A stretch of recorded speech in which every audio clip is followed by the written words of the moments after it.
welcome back to my 80% tutorials. We're now on the 4th mission, Abyss 1. Finally, we're taking a break from the tricky pilot movement, at least at the beginner and intermediate levels. This level primarily features Titan movement with a little bit of Titan combat and pilot movement toward the end. So most of the routing here is fairly simple and this should be a relatively quick level to learn. So let's get into it. So right off the bat, we're going to embark into BT. Dash at this small ledge and crouch, then dash again at this ledge and crouch. And then we're going to, surprise, dash at this ledge and crouch. Coming up this ramp, you can cut the corner pretty tight as you walk up. Then pick up the scorch loadout and dash with this foot sticking out and crouch. At this next ledge, dash to the left and crouch. Then again, we're going to dash off this ledge and crouch and avoid bonking the ceiling, which can be pretty precise. To line this up, dash when you get to this intersection pattern on the ground and aim it at the wall. As you hit the wall, start strafing left and crouch. Dash right when you get to this corner and crouch. Dash once along this pathway, then dash off the left side of this ledge, crouch, and strafe to the right. On your way down, you want to nick the corner of this box to reset your fall speed and maintain speed for longer. Then dash around this next box to switch directions faster, and just sprint along this left side of the room. Dash off this small box on the ground and crouch. Sprint through this hallway and dash again at the corner to switch directions. As you come to this track of the assembly line, wait for the swinging wall to pass, then dash off the ledge and crouch. Coming through this next hallway, this is going to bring us to wall boost, a trick where we make clever use of the swinging wall from the assembly line to push us very far along the level. In order to make this work, we need to save up 2 dashes while running through this first hallway. Then we're going to use those dashes once we pass the edges of each of these rocks on the right side.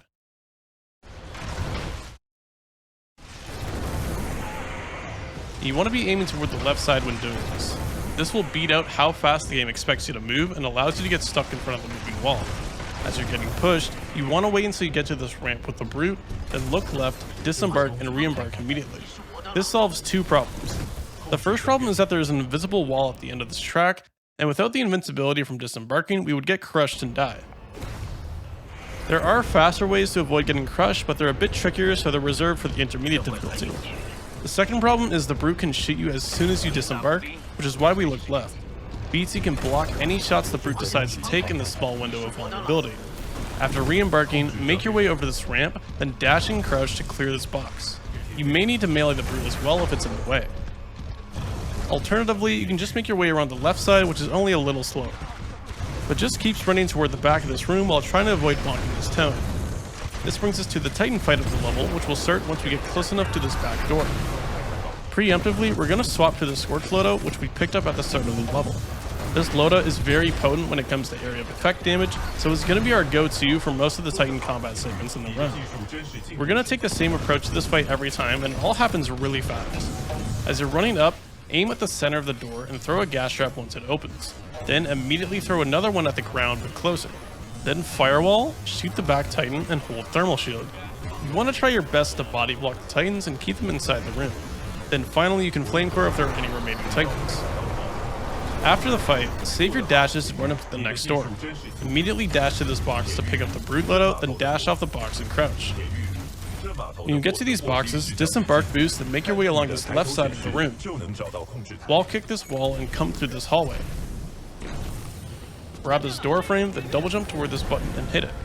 Then slide hop back toward that same hallway and grab the wall to switch directions. Again, you do have your cloak ability in case the grunts get a bit aggressive. But stop again at the exit and grab this red wall and jump toward the button that rises up at this platform, then press it. I will note you want to watch out for this arm of the assembly line as it can mess you up as you're climbing up to the button. But after you've pressed the button, this disables the death trigger below so then you can fall off and hit the end level trigger here a bit earlier. And that's all for Abyss 1. Like I said, it's a bit more of a relaxed level, so hopefully this was a lot easier to learn and pick up. The next level will be Abyss 2, so I'll see you there. Alright, moving on to the intermediate difficulty. Once again with the Titan movement, we're not making any big route changes to the intro. I'll just throw in that you want to do a crouch kick right at the start here to go a bit faster. Other than that, just make sure to do lurchless dashes when going off ledges to squeeze out that extra bit of air strafing speed. The first big change isn't going to come until wall boost. You don't actually need to disembark at the end every time to save yourself. You can either sprint out of the way or dash out of the way, depending on the scenario you get. For the first scenario, this is going to be when you get stuck on the side of the wall like this. This is the easiest and fastest setup. It's the one you want. The adjustment for this is really easy. Just pay attention to the background. When you align with this first pillar, look 45 degrees to the left while still sprinting, and this will pop you on the other side perfectly. And this allows you to transition straight into the box shortcut. For the second scenario, this is going to be when you get pushed in front of the wall. This is where this trick starts to get a bit muddy because you can save this without disembarking sometimes. If you're close enough to the right side, you can dash out as you get to the end of the track. Your positioning will never be consistent though, because your momentum after getting thrown in front of the wall is different every time. And it's also just generally hard to read whether that positioning is viable. So you can go for the dash out if you want, or you can play it safe and do the disembark strat depending on how you feel. Keep in mind though that dying here will lose you around 20 seconds. Another thing with this scenario is that you will be expending your only dash charge right before the shortcut that requires a dash. So it's going to be slightly faster to run around the far side instead. All that's left for the intermediate difficulty is to clean up the outro a bit. We're going to disembark boost onto the same box, but instead of going around the left side, we can do an extended slide hop off this pillar and grab the red wall on the other side. Then C-Fab and tap strafe at each of these corners to keep speed through here. And again, you can shoot any grunts that are in your way. After you hit the button, you'll instead want to C-Fab off this wall to get back up to speed immediately. It's pretty easy to bonk though, so make sure you grab the wall as low as possible and jump as late as possible. I also like to double jump and bonk the ceiling afterward to give me better spacing coming into the hallway. It makes it easier to clear this crate near the exit. As you come out, you want to hold your interact button to hit the button as you're falling into the void, instead of clipping the edge of the platform. This will save you a second or two. That's going to be it for intermediate strats though.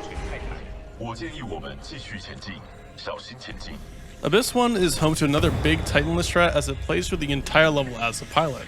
Before learning this strat, it's worth noting that this route has repercussions later in the run due to skipping the Scorch and Brute loadouts. This will require you to do a different Ash skip method and reset your loadout on affecting Cause 1. The loadout reset will also make you have to use a different gun on the Beacon 1 clear, since there aren't any fast ways to reobtain the Spitfire. So to start off, we're always going to do the same frag setup at the start.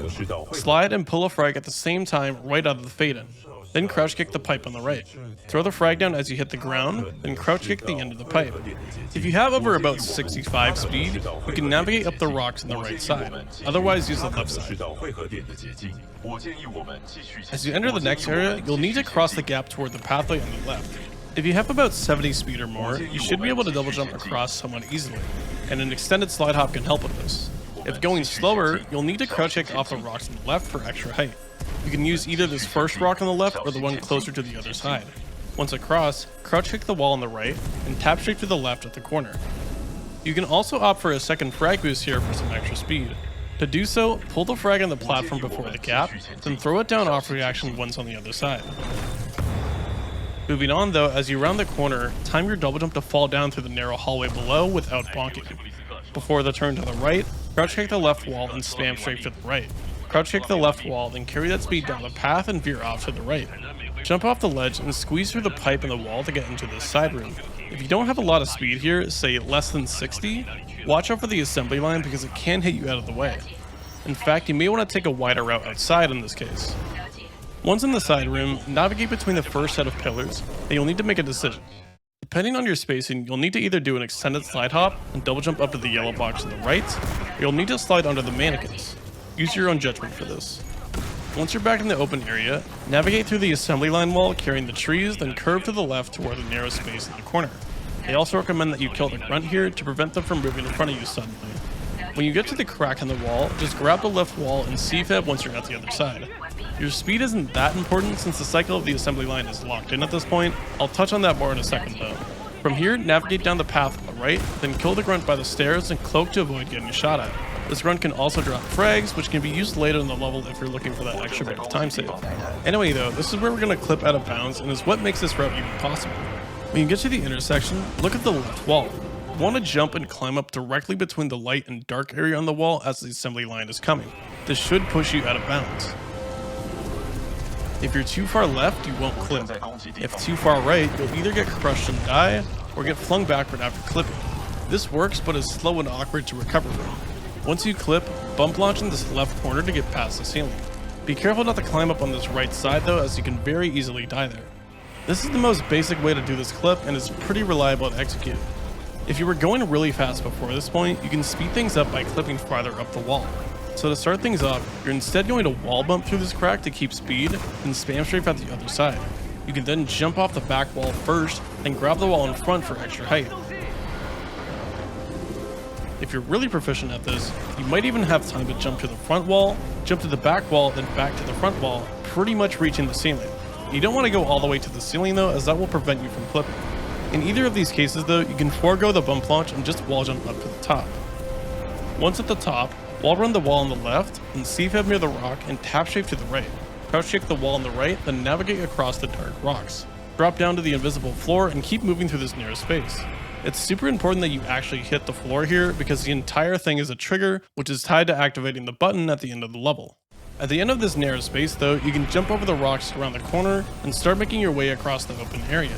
Once in the open area, navigate between these two blocks of geometry sticking out from the ceiling. Optionally, you can kick off the one on the left. From here, navigate next to the wall of dark rocks on the right. Jump down to the dark square ahead and curve around to the narrow space under the next room. Lining this up can be pretty tricky because the floor only sticks out a tiny bit from the ceiling above it. If you have about 70 speed, you'll want to slide off the square. If going slower, you'll want to jump instead for the extra height. Once you slide under the room though, keep spamming jump until you're past the underside of the door.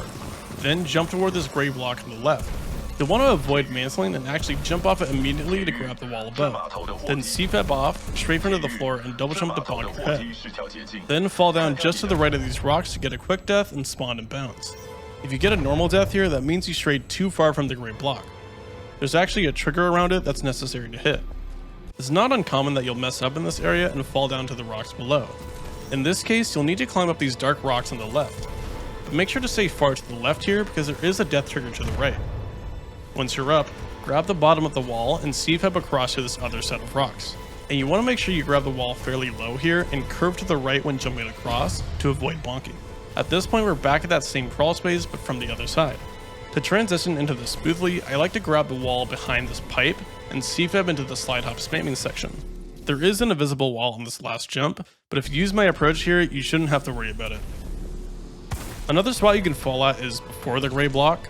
To back this up, you can climb up these rocks ahead, turn around, then jump back to the gray block to hit the trigger.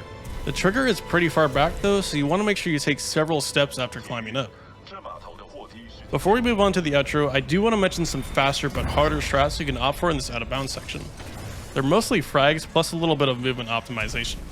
The first strat is pretty standard, most runners go for some variation of this.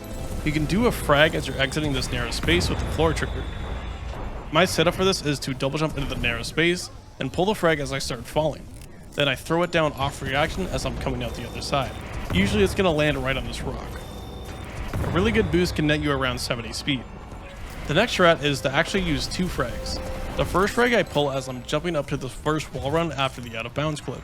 I do the crouch kick as usual, then drop the frag behind me off reaction. I specifically don't throw it down here because the bumpy collision below makes the frag bounce unpredictable. Ideally this will give you 60 to 70 speed. Then I pull the second frag when about halfway through this narrow space. The timing doesn't matter that much, you just want to be pulling it late enough to regenerate your health back from the first boost. But then you can just throw it down off reaction. This gives you more speed going through the narrow part, and also allows you to hit over 80 speed as you come into the more open area. The final optimization I want to show off here is this approach into the crawl space area.